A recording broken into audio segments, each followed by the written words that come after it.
Welcome, traders. Welcome to the SPACs attack. Let's get it started.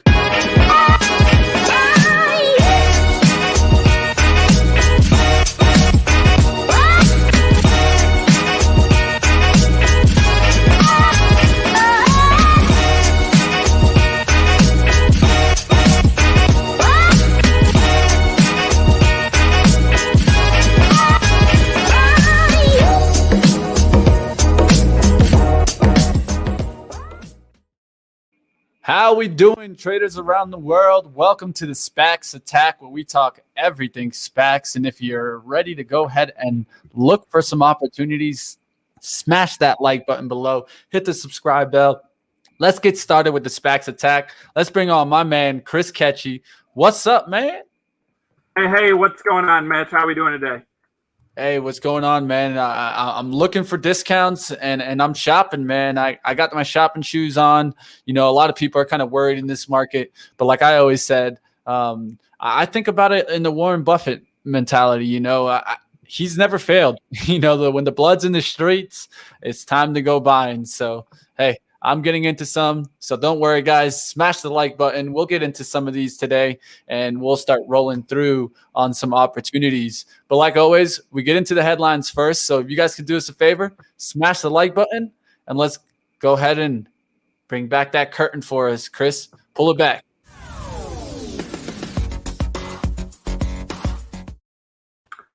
All right, guys. So turning to headlines today, up first we have ticker OPEN. This is Open Door, which of course went public in a SPAC deal. Ticker was IPOB. This is a Chamath Palihapitiya former SPAC. So they reported earnings yesterday for the full fiscal 2020, revenue of $2.58 billion, total homes sold 9,913. So that's a key here because, again, as we talk about these companies going public and, reporting earnings, we get the first look at how those actual numbers shape up against what they laid out in their investor presentation. So Open Door had previously guided for revenue of $2.5 billion for the year. So they beat that figure, and they also guided for homes sold of 9,673. So they also beat that number from that original investor presentation. They did not give guidance for the next full fiscal year, 2021. They did guide for Q1. So the original presentation calls for revenue of $3.5 billion, 13,458 homes sold. So we'll use that as a reference point kind of as we go through the year. But again, they beat those original projections from the investor presentation. Then Fisker, so FSR, this is one we've been talking a lot about lately. So I do own shares of FSR. So Morgan Stanley out, with more. This is named as their favorite electric vehicle startup. And they say, doubters, the firm encourages investors to consider why partners such as Magna and Foxconn have chosen Fisker for those electric vehicles. So again, two great partners setting Fisker up for success. Morgan Stanley has a $40 price target, a $90 case, on that name.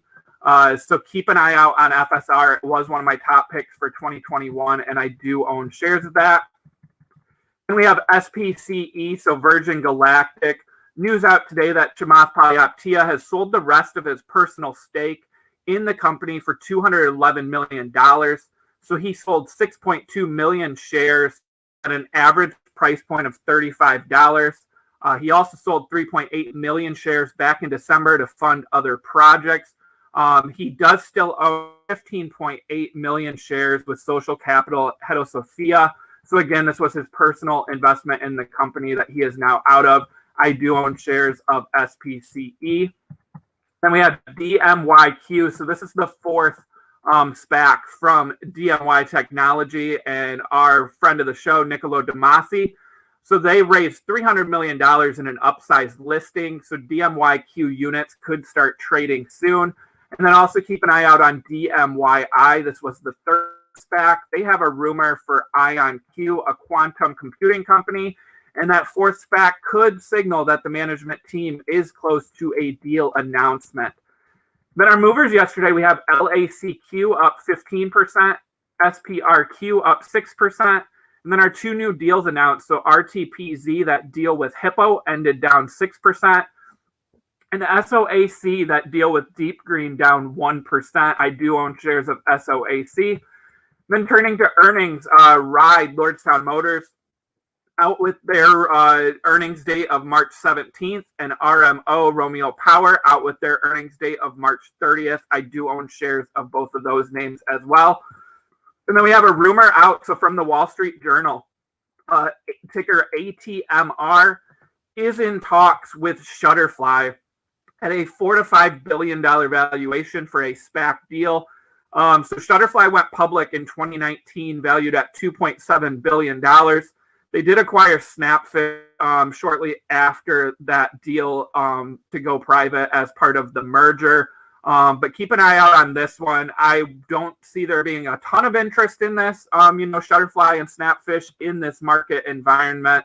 So I'm not surprised that, ATMR is probably not spiking on that rumor. And it is still trading in units, looks like 1006. So this deal could be a little ways off still from deal announcement. Let me turn to our big deal this morning. So ticker GWAC. This is one we've been waiting for a while, right? We've been talking crypto, and we finally got a crypto SPAC deal announced this morning. So this is Bitcoin miner Cipher Mining going public with GoodWorks acquisition, again, ticker GWAC. So they're one of the leading providers of Bitcoin mining hardware and blockchain software and services. Values the company at $2 billion. So they were last valued at $1 billion in 2018. $425 million pipe backed by Fidelity and a unit of Morgan Stanley. And Cipher Mining parent company Bitfury also investing $50 million in the pipe, structured as a credit deal. That deal is expected to close the second quarter of 2021. Current shareholders will own 6% of the company after merger. So since its inception in 2011, Cipher Mining has mined over 600,000 Bitcoin. They're projected to be one of the largest scale mining platforms in the U.S., also one of the lowest cost. So they see mining capacity of 745 megawatts of power capacity by the end of 2025, with an industry-leading cost of energy of 2.7 cents per kilowatt hour. So they're going to add U.S. data centers in the fourth quarter of 2021 through 2022 for its next wave that'll add 445 megawatts. And then from 2023 to 2025, they're going to add another 300 megawatts. So they think that they can get a 9% market share of Bitcoin mining and be one of the leaders. They also see growth ahead with planned financial services, possible ETFs, and a mining as a service business for customers. So in that presentation, they list their peers. So of course, Cipher Mining, that deal values the company at $2 billion, 745 megawatts by 2025. So some current public companies, we have Argo Blockchain with 235 megawatts by 2025, Marathon Digital Holdings, 335 megawatts by 2025, Bitfarms, 468 megawatts, Riot Blockchain, 120 megawatts.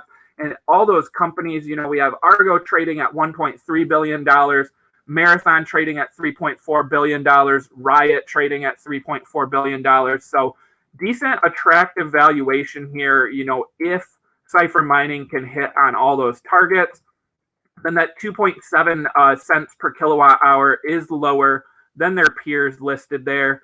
So revenue of $6 million in fiscal 2021, but jumping significantly starting in fiscal 2022 with $350 million, and then going up to $650 million in 2023, $714 million in 2024, and $1 billion in 2025. So again, not a lot of revenue now, but this is all about the future for this company and could be one of the big Bitcoin mining companies. So this deal, definitely on your watch list. Again, we're in an environment right now where we are not seeing those huge spikes. This one was up about 11 or 12% earlier today, but it has since dropped on that. Then we turn to our calendar. So a vote for CFII on that merger with View sounds like that is a done deal, as they have a large institutional backing to get that vote passed. And then next week we have a vote on the 11th, IPV, on that vote with Ava, a LiDAR company. And then we also have earnings from Rush Street Interactive on the 10th next week. That's a sports betting company. And then, before I turn it back over to Mitch and we go through our watch list, I want to share some stats. So there are currently 487 active SPACs. So in 2020, we had 248 SPACs launch, raising $83 billion. And in 2021 through yesterday, we have 224 SPACs that have raised $72 billion. So, again, as I talk about the massive number of SPACs that there are, it would be nice to see that number come down to maybe help with some of these deals. So that's the stats that I saw online yesterday from SPAC Track. Back to you, Mitch. All right, guys, as you guys can see, there's some headlines out there and definitely some opportunities. So I've been taking a look.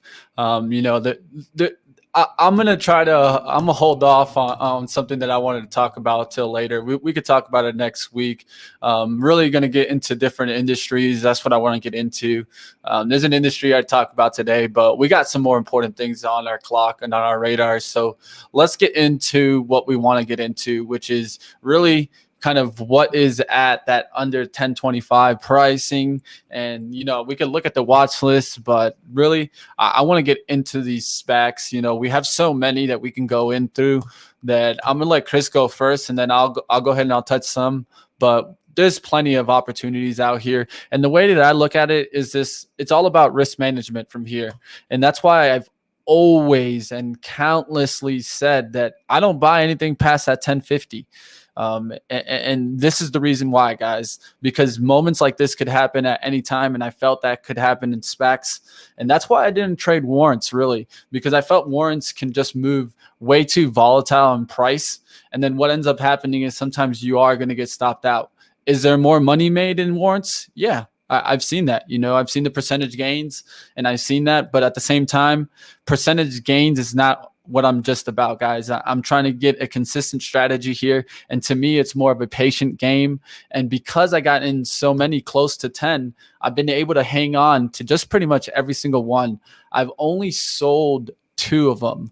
And reason I sold 2 of them was just to allocate that capital into another one. So I sold some shares of SEAH after the news that they didn't get Sports Radar. So I said, you know what? I'm going to lower the position down. I'm not going to get rid of it, but I lowered some down and I took that chunk of capital and then I took it over to one that I felt I had a higher average that I wanted to average down in and a high conviction play. So got into that. And that's what I've been doing, guys. It's just kind of reallocating the capital to try to get into my high conviction plays and stick with those and see if we can get this market to come back up.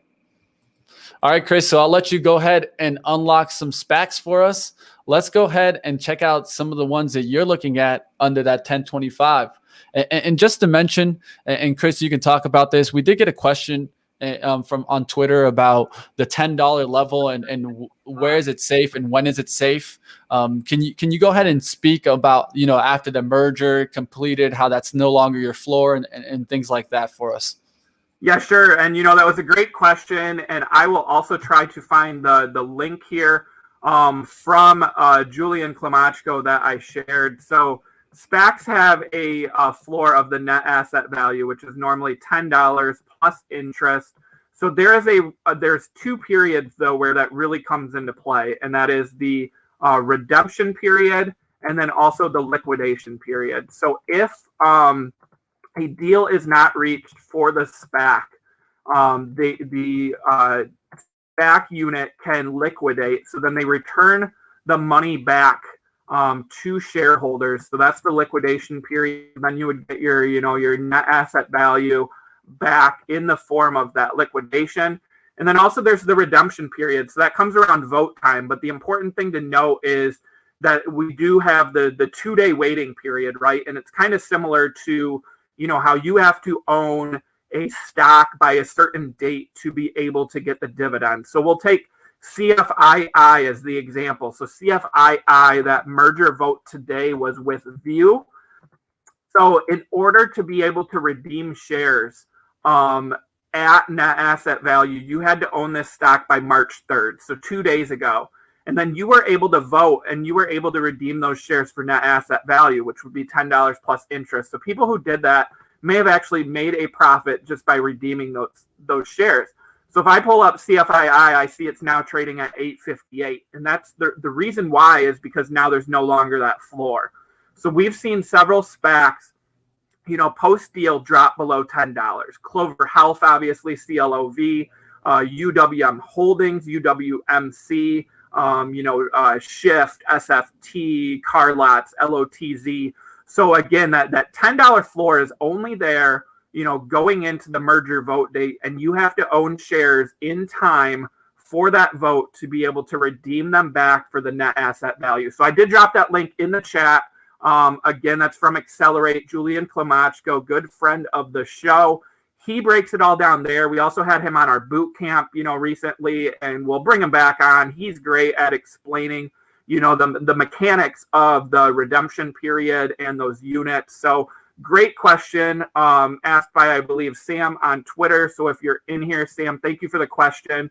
But again, it's important to know that. But that's also why today we're going to talk about SPACs trading under 1025, right? Because that's a good level, to get in at, because your risk, as long as you pay attention to the timeline and that redemption period, is very limited. So yes, shares can go below $10 before the vote. Again, shares can go to any price, but you still have the opportunity to redeem them in at that net asset value. So, Mitch, hopefully that answers, the question there. And we'll definitely do some more education on SPACs in the future. Yeah, definitely. It was a very important question. I understand it. I mean, you hear so much about the $10 level. You actually have to understand when the $10 level is your floor. And this is very important. So let's go ahead and let's get into some of these SPACs. Let's unlock them, guys, and see what's out there right now.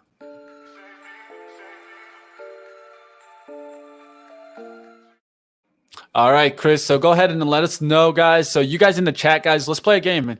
While we go through these 10, under 1025 SPACs, I would love to hear you guys' opinion on what you guys think. So if you guys think yes, let's. I like the company, like the management, can start looking for an entry. Press 1.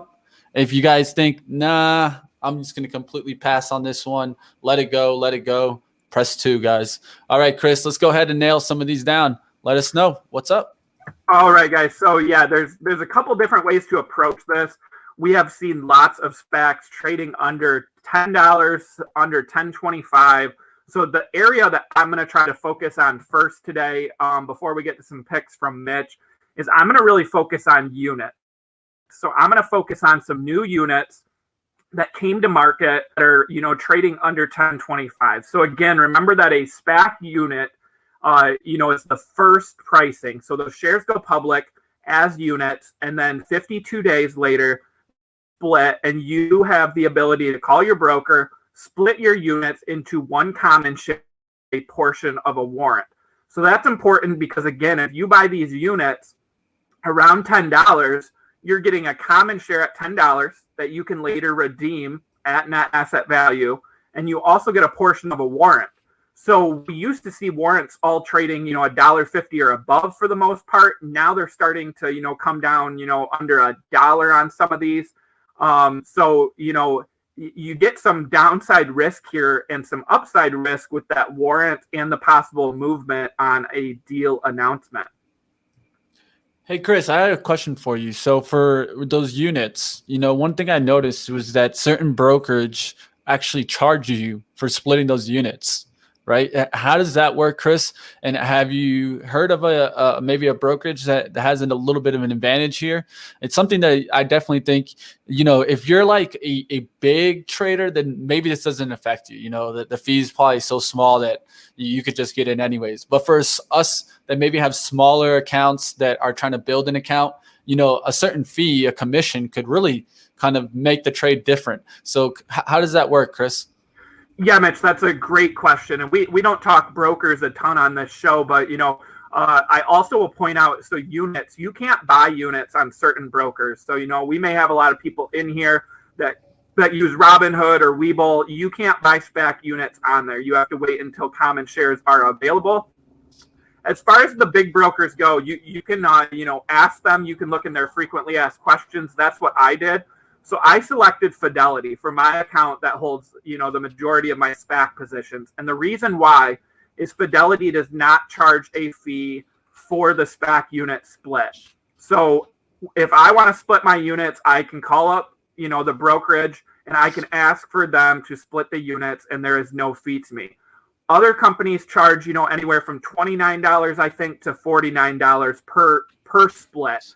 So, if you own $200 of a SPAC and it splits, you're paying $29, over 10%, just in the fee to split those units. Again, if you're buying $1,000 worth of SPACs, probably not that big of a deal to have the $29 fee, but it is a very important part. I'm glad you brought that up, Mitch. But again, that's why I chose Fidelity. Everyone is welcome, choose your own broker based on your needs. But again, my account that has a lot of SPAC positions that I knew I was going to be buying units in, I chose Fidelity, to lower my fees going forward. And then the other question people commonly ask is, do the splits happen automatically or do I always have to call? So the answer is they don't normally split automatically. You do need to call. The exception to the rule was PSTH, the Bill Ackman Pershing Square units. Those automatically split. So whatever broker you had, if you had PSTH units, those split automatically. So that's the one that kind of, confuses people because that one took care of it on its own. But everything else, you need to call your broker up. So then turning to these units, and again, I have a bunch jotted down here. We're going to try to get to around 10 of them. But these are all units. So I'm going to start with some newer issued units first.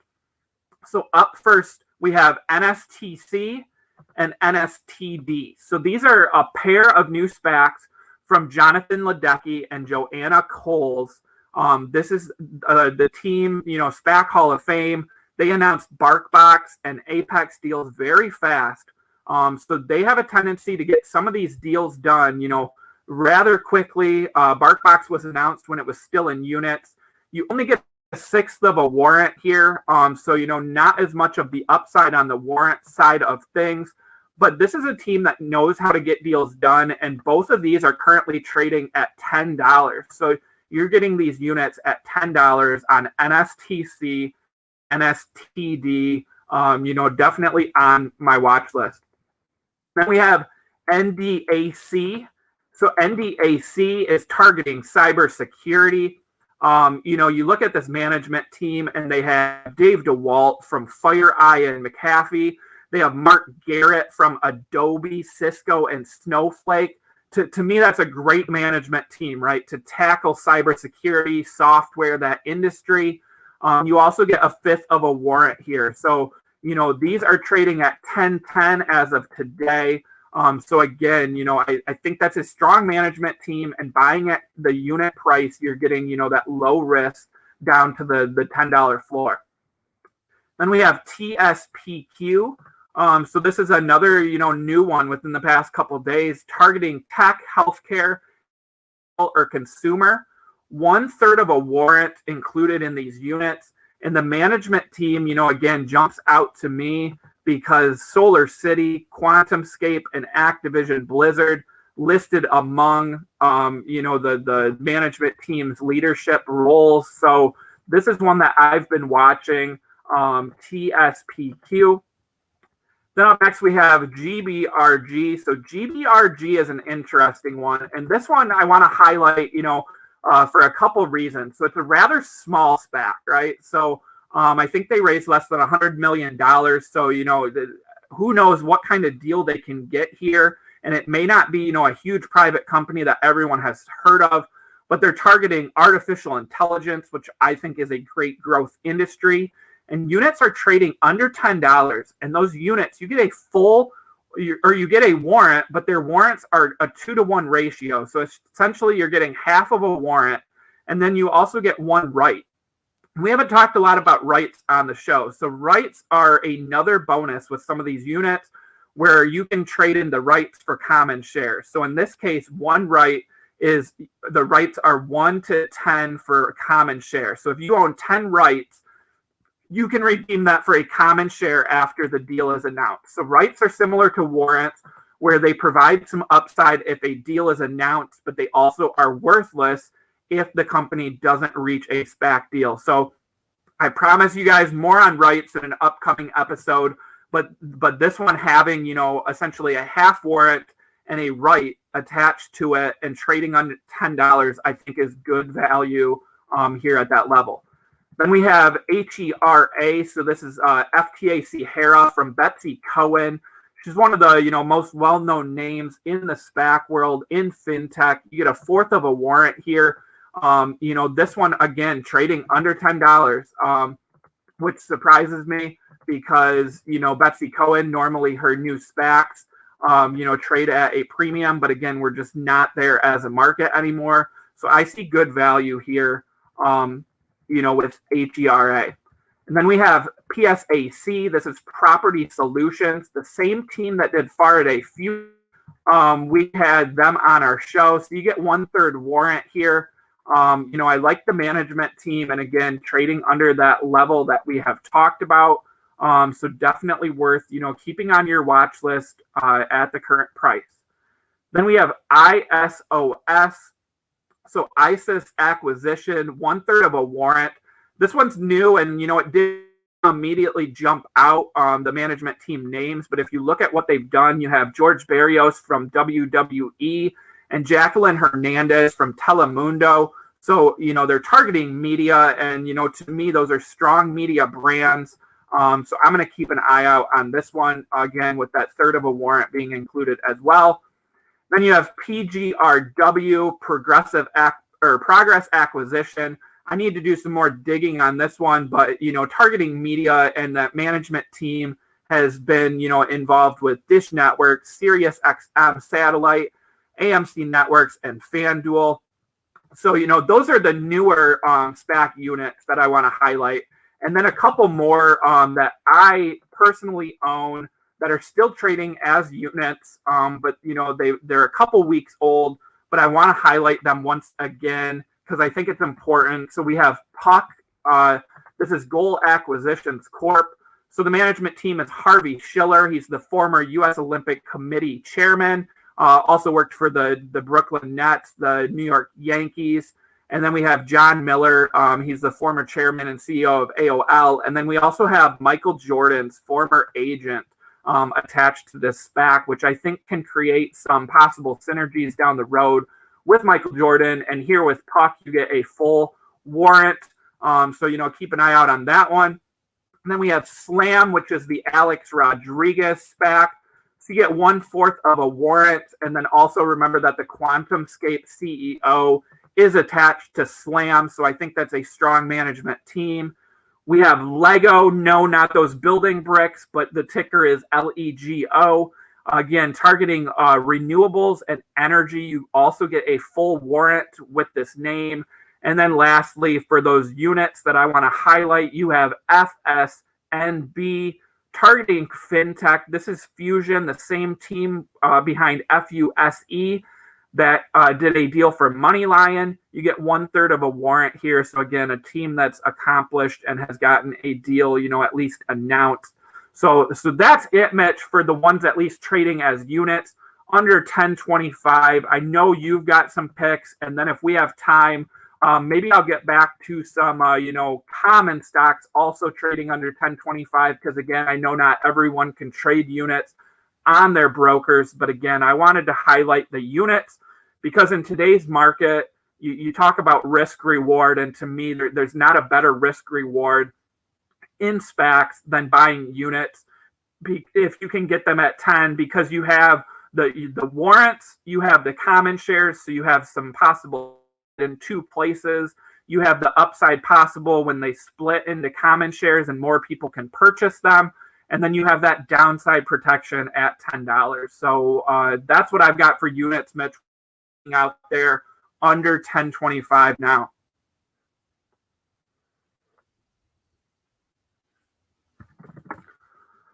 Looks like the old mute trick there. It doesn't even let me know because of the banner. That's what happened there. It hid my little thing to tell me that I was muted there. So, all right, guys. So, one thing Chris and I have been talking about is these units and how maybe this could be a time where you could start looking at these and creating a strategy where, you at least have some kind of risk adverse strategy here by getting the units and then giving yourself an ability to make money almost two ways. You get those warrants, you get that common, and it's something that I'm definitely interested. I feel that I need to learn a little bit more about how units work so that I can start investing in them. But it's been something that Chris has brought up to me and something that I'm digging into. So definitely, guys, if you guys are looking at those opportunities, there's a reason why I'm a little bit interested, and especially at prices where they're at now, it's going to be interesting to see how these units kind of perform over the next kind of two or 3 months. But like always, guys, there's definitely some stocks just getting crushed right now. And this is why, as a SPAC holder, you got to be careful when you buy SPACs past that kind of rumor or announcement, because they can always come right back down towards that $10 level. We've been seeing a bunch of SPACs that we thought never would come back down to these levels, all the way right back down towards $10. And so what does that show you is that $10 was the floor probably to begin with, and if you don't understand that, then you're not taking the right risk analysis, and you're not probably sticking to your plan. Because I know a lot of people that got probably caught in a stock like IPOE that is up there. It was up there in the 20s, 24, trying to get that announcement, trying to rip up, and then boom, from 20 down to 13 now, and looking like that one's heading down in my eyes closer towards 10. And I'm gonna hope that it gets down there, because if it does, definitely will be an opportunity for me, and I'll definitely grab it if it does get below that. But let's go into some that are actually at that level right now, and some that we can talk about. All right, guys. So the first one I'm going to mention, guys, and I'll go ahead and I'll bring up some charts here so that we can look at them, is WPF, guys. So WPF. And so one thing that I want to tell you guys and how I actually got these was I did a screener, guys, and I did a screener for really market cap. Of course, the pricing had to be into it because that's what we're filtering for, the price and holding companies. But really, I started looking at the best opportunities, the best market cap that could possibly get a big potential buy here. So the first one that stood out to me was WPF. Now you're seeing it at $9.97, so under $10 on this one. Chris, what's up with WPF? Yeah, WPF, this is a Bill Foley one. So they announced that deal with A-Light.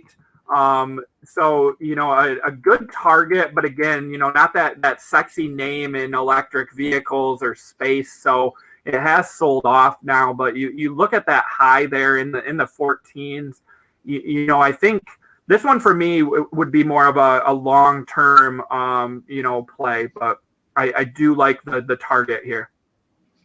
Yeah, at the end of the day, I'm looking at this one. I think it could go a little bit lower, but I think, what I'm looking for this one, if I got it in this one, I would probably hold closest towards that $9. Look where you're getting it, guys. You're getting it back at some of the cheapest moments that it's ever been. The cheapest one I have right here is $9.74. So maybe you hold that as your floor, but definitely with a market cap of $1.29 billion, this one has potential there, guys. All right, let's keep moving on, and let's go to my next one. This is going to be APSG, guys. That's Apollo Strategic Growth Capital. And one thing I noticed, Chris, and you can confirm this for me, they have another one, right, that they've already announced? So APSG is in talks right now with Solera, and I didn't even mention this in headlines. They also, it sounds like, are talking to some other companies for a possible multi merger. So Solera, was an interesting one to me. They were previously public. They went private, but I think they even work with like a company like Tesla. So they do automotive like algorithms and solutions. So this one I'm surprised that it's fallen down. And again, on that deal announcement, could this one get a little bit of a pop again? Yeah, guys, we're talking about a market cap of $1.4 billion here. And I am looking, and you can tell me if this is the same management. I do see Apollo Strategic Growth Capital too. So in units right now, trading in units at 10.15. Yep, that's correct. All right, guys. And so one thing I notice is, and we notice this pattern is maybe because they're coming out with the second one, maybe they start getting this deal done, And so I'll keep this one on watch, guys. Full disclosure, I have an order out on this one, and I'll let you guys know even where I have it, guys. I have it set right now at 9.98 because in my eyes, if I can get this one underneath 10, I'll just sit, guys. All right, guys. So let's go going. Let's go into the next one. This is one I actually own right now, CRHC. And why would I own this one, guys? I mean, at the end of the day, to me, I'm looking at the market cap on this one, and we're over $1 billion. And I've seen this one go up towards 1140. I was even interested in this one closer to 11, but I tried to stick to my rules, guys, and I waited below 1050s for my first entry, and I actually got in this one in the 1030s and looking to continue adding down. This is one that I think could get a really good potential acquisition here. It has a low though, I'd give you guys of 960s. So just to give you some insight, it could go down towards those levels. I'm looking at it right now to take an ad if it gets below 990. If it does get below that, I'll probably add a little bit more and hang on tight to this one. All right, guys, let's keep going through here. CTAC. I know CTAC has had some rumors. What's up with that, Chris? Yeah, so CTAC, this is one I'm going to guess targets 5G based on that management team. So there was a rumor out. I can't even remember. It was a company also backed by a large software company. But Nextel, Sprint, Verizon, Nokia, those are some of the companies that this management team has led. So lots of experience in telecom. And to me, based on the growth of where telecommunications is going, I have to believe, if that's the target area, that they're going to go after 5G. Yeah, I've been keeping an eye on this one. I actually added it a little bit closer towards kind of this 10-15 area, and I've averaged down closer towards this 10-20 now. And I've seen this one up there before. I mean, this one has ripped out there before, so I'm going to hang on tight and see if we can get back above 11. If this one gets back above 11, I'll be looking for this one to get an announcement. And with that announcement, I think this one can go towards 1350s, 14. So I'm keeping this one definitely, guys, on my portfolio. All right, guys. So the next one up here is one that I never expected to get this cheap, guys. That's LFTR, guys. And just to give full disclosure, I'm in this one too. I've been adding as we've been pulling back. And my first ad, really, guys, was at 1050. I tried to stick to my rule in this one, and I thought it was such a great stock that I did take that 1050 entry. And then I got my first shares at 1050, but I was able to add and lower down my average towards 1020 now. My average is at 1020. I'm looking at this one holding. I think this one could get a good acquisition. Chris, what's going on with LFTR? Yeah, full disclosure, I am also in LFTR. We're targeting fintech here. This management team, to me, again, as we mentioned, a crypto deal today. This one screams crypto to me. You have the former CEO of E-Trade. You have the former chief operating officer of Coinbase. He also worked at TD Ameritrade. So you have experience with, Coinbase, the, crypto selling, and you also have experience with a couple brokerages. I think they lean towards bringing a crypto, broker public. But that's, again, just my opinion. But I do own shares of this, and the thing that attracted me was the possible crypto play. Definitely. I'll keep an eye on this one, and we're underneath 10 on that one, guys. All right, guys, let's go to my next one. My largest holding, guys, and I'll let you guys know, is an SPNV.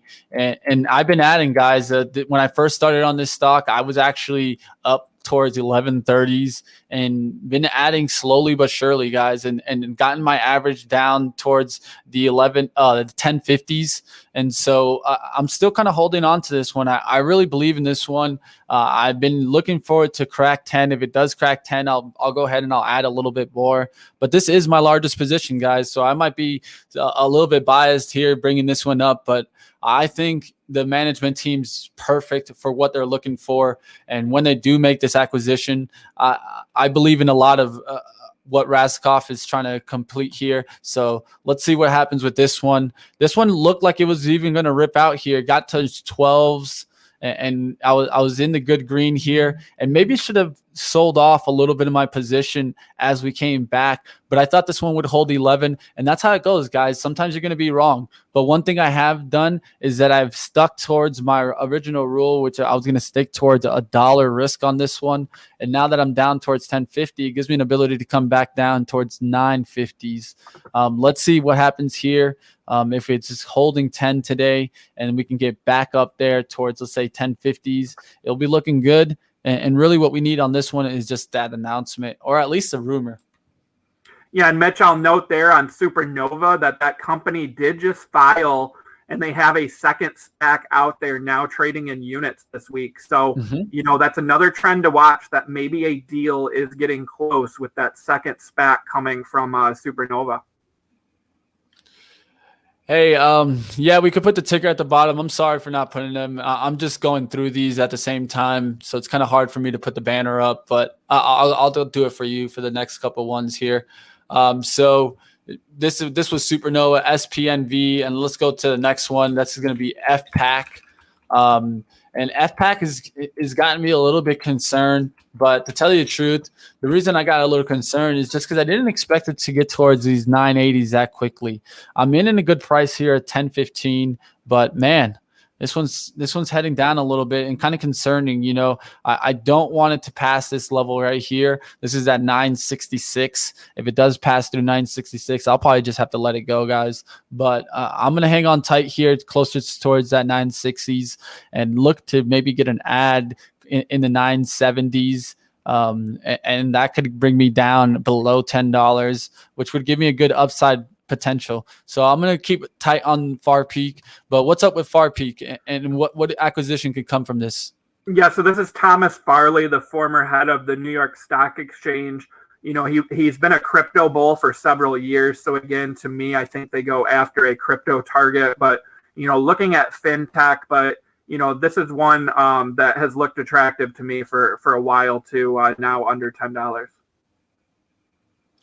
Yeah, I'll take a look and see if I can get a little ad on this one. And so the last one I got to mention, guys, is one that I saw on my scanner that stood out to me, guys, and that's Spitfire. That's SPFR here. So let's go ahead for everyone that wants our symbols.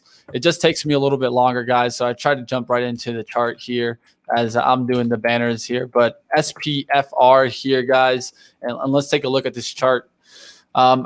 Full disclosure, I don't have a position in this one, but the management team stood out to me, and I think in the long run, if I could get this one, maybe 990s, maybe 985, I won't be mad. I can take this one and try to get it back up there. But what do you think about this one, Chris? Yeah, I like this one. Barry Sternlicht, so the same one who brought us Jaws, JWS, which is taking a Medicare company public. Jaws is trading at $12.50 right now. It's actually been up the past couple days, held relatively strong, even through this bloodbath that we've seen with SPACs. So I think Barry Sternlicht, has some backing from, institutions and some, investors. So to me, Spitfire looks attractive with Sternlicht. And then as I mentioned on our sports show, Serena Williams is also a member of this team.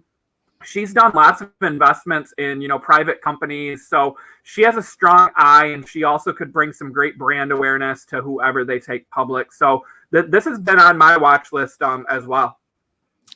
All right, guys. So we got a question here from the chat. That's going to be it for the ones that I'll mention here, guys. But we did get a question in the chat from Vidya about SPACs near 10 with a good deal already. I can tell you right now, I kind of mentioned one that I'm looking to see if it comes down. But I tell you the truth, to me, this is not the environment to look at those because the floor is not there. And so if the market keeps dragging down, those could come down and keep coming down. I mean, look at Clove. Just look at it. Just take a look at that chart. I mean, CLOV, if we take a look at this, I'll pull it up and look where it's at, guys. This is what you don't want to kind of run into.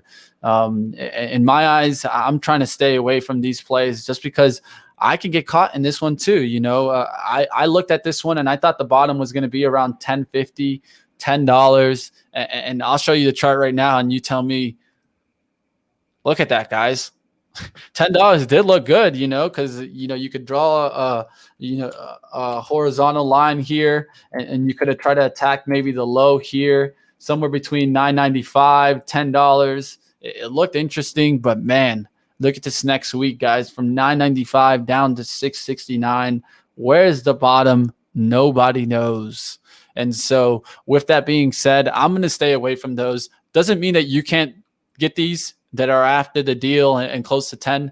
But to me, it just doesn't seem like the best risk to reward profile. And that's what we try to tell you guys is literally, what we see and what we can get out there. But to me, if you're getting some that are prior deals, prior rumors, those still give you a potential that if the rumor comes out or the deal comes out, it could just spike right back over that level. And that's why you got to be so close towards that $10. I know a lot of people want to talk about XL Fleet. I mean, there's really nothing to talk about right now. I mean, they had that short report, but really what's going to be talked about is, does this break through the 10 and keep going down the same way Clove did? And so you got to be careful with those too. And so that's why I'd mention this one and look at it. And there's a reason why I got out of RMO, guys. You got to know when you have a loser. And so to me, guys, I got out of this one in a small green position, but that was just because I worked my position. That wasn't because it was my original entry. My original entry was actually closer towards 13s.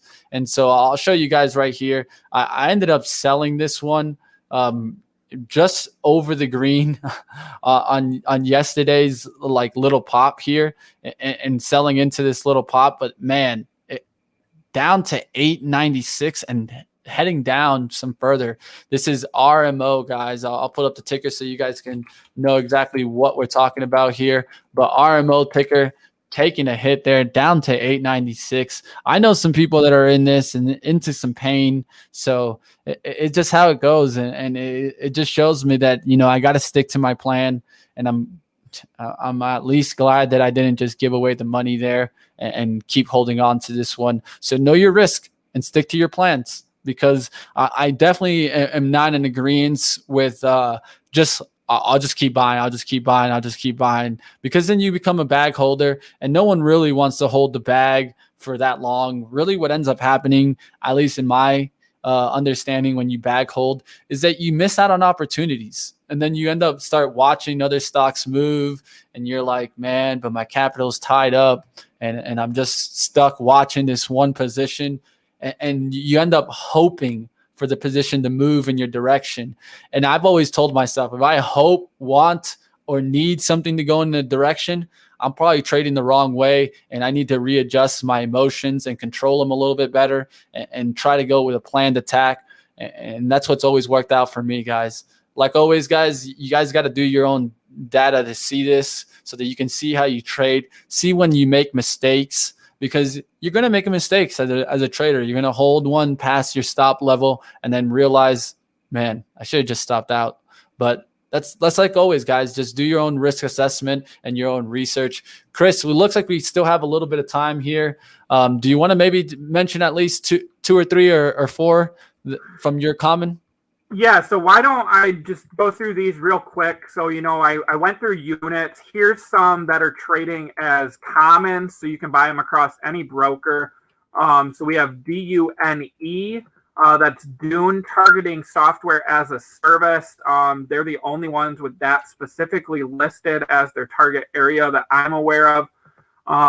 So I think that's attractive, and that's a hot area for some of these software companies that have gone public with traditional IPOs. Then we have Ivan, IVAN. So this one recently split from units. They're targeting electrification.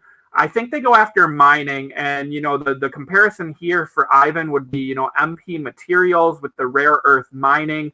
What happens if Ivan can also land a rare earth mining company?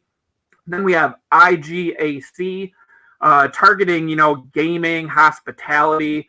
This is Bradley Tusk, who was an early investor in a couple sports betting names. And then the team also has experience running casinos. So IGAC for me, I think they land a sports betting company, which again has been a attractive growth market. We have OCA Omnichannel. So we had Matt Higgins, the CEO, on our show for an interview this week. I love this management team. Matt talking about, these retailers needing omni-channel presence. And then Gary V on this team, very wise man who is ahead of trends for social media and investing. And then you have, just a huge team of experienced people. Then we have FMAC. This is one that I own. So they're targeting the tech industry. Jason Robbins, the CEO of DraftKings, and a director from Electronic Arts are on the management team. And guys, remember, Jason Robbins is part of that SPAC HZON that is rumored to be taking Sport Radar public. So, looks like Robbins, has a keen eye on getting some of these deals done. So I'm in FMAC. And then, the other ones I would highlight again, which maybe there's too many of them out there, but we have the SPACs targeting the sports market. So we have SEAH, RBAC, and BHSE are a couple of my favorites. I know, Mitch, that you like some of those as well. I think we're going to see more deals done for media in the sports market, and also some teams.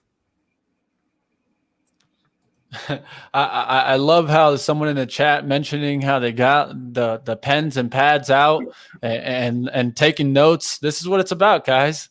Definitely, guys. This is what it's all about, guys. So take your notes and then do your your DD and do your deep research and find out what happened. Do you like this? Is this for you? And then start looking at the technicals also, because if you're seeing multiple lows in that area, maybe see if you can get a little bit lower and get a better entry than the two lows that you see right next to each other.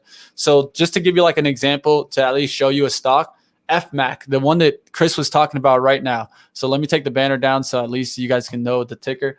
But like you see how this one, okay, and I'm going to zoom in a little bit so you guys can see the lows. So this one it opened at 1026 yesterday, right? Had a high of 1034, but a low of 978.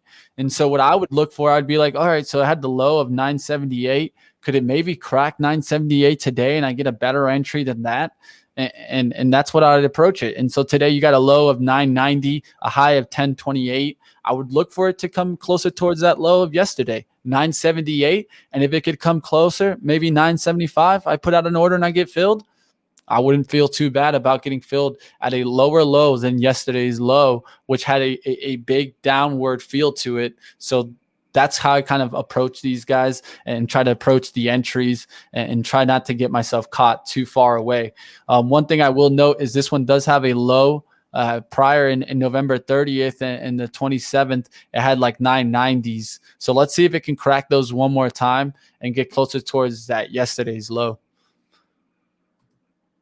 But just to mention the sports SPACs, I did get rid of one, guys. I got rid of BHSE just because I wanted to transfer some capital into some of my higher conviction plays. And you guys have heard me mention SEAH since I think October. So I'm going to stick with that one, even though I limited down the position, right? It just, to me, it didn't seem so hot. There was so much focus on sports radar that I think that at this moment, people are going to kind of take their eyes off some sports SPACs and look for some other ones, but we'll look for the next announcement. And that's why I kind of gotten a little bit smaller in SEAH, and we'll look for a move.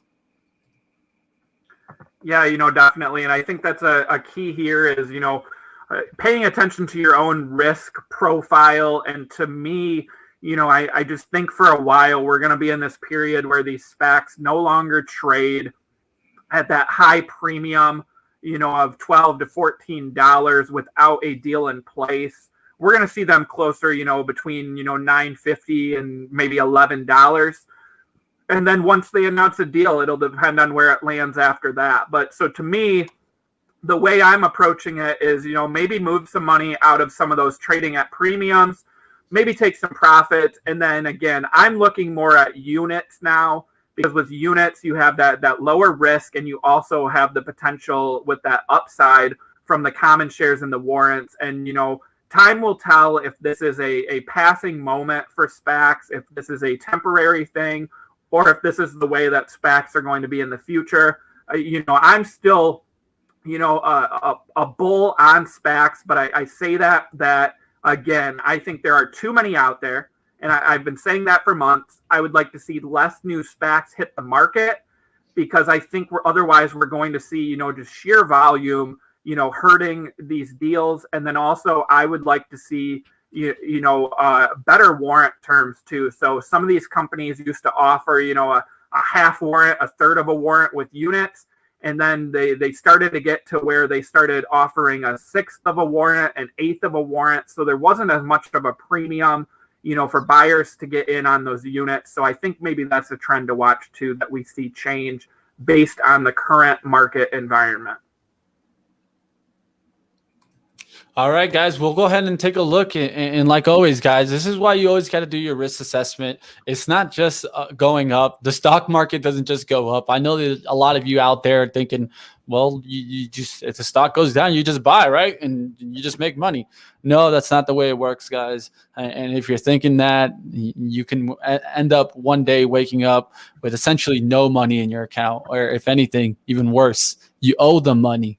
So definitely, guys, do your own risk assessment, but always understand your risk and your reward. There's two sides to this game, guys. There's the risk and the reward. And if you're not calculating both, what ends up happening is when one comes, you don't know how to react, whether it be your reward because the stock just ripped up to your level and you don't know if I should sell here or keep holding, or when should I sell. And the big part of that is just plan it out. Just plan it out. What's your risk? What's your reward? What are you looking for? Because the planned attack keeps you in that probability, guys.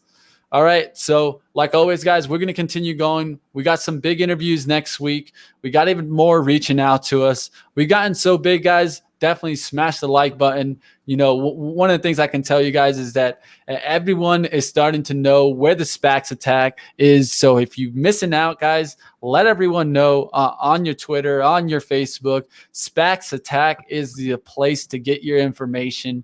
We have so many interviews with so many SPACs that we've unlocked, giving you guys big access, not just to the CEO, but also how we take this in-depth approach. We talk about their technologies. We talk about why they got into a SPAC. We talk about their management team and how they put them together. And a lot of this is how I determine what I get into. So if you guys haven't seen our interviews, go back to the shows, check them out. Even the old ones. Look at the MP interview. What an opportunity. What an opportunity, guys. Yeah, I think MP was $13, I think, when we had James Latinsky on. $13, bro. Yeah, $13. That one is, still stuck in my brain as, Yeah. I think I you and I both. This company, why didn't I, buy this one? So, yeah, guys. So Power Hour Zinger Nation coming up next with Jason Raznick, Luke Jacoby. They've got some great guests. The one thing I want to highlight is at 1:30 on the lunch show, we actually are going to do a segment with two guys from the First Mint, which is a podcast that is everything about NBA Top Shot. So maybe you guys have heard of NBA Top Shot, right? And NFTs. Everybody wants to know what they're all about. I know I've gotten into NFTs and I want to learn more about NBA Top Shot. So we're going to be bringing them on to, talk and tell us what's this all about. And I may even be back on then to ask them some questions. So, stay tuned for that. Stay tuned for Power Hour coming up now. You've got some great guests up next. Yeah, guys, if you guys haven't seen Power Hour, it's definitely, I would say, our hypest show, just because the energy does not stop with Hot Stock Luke and Jason Raznick.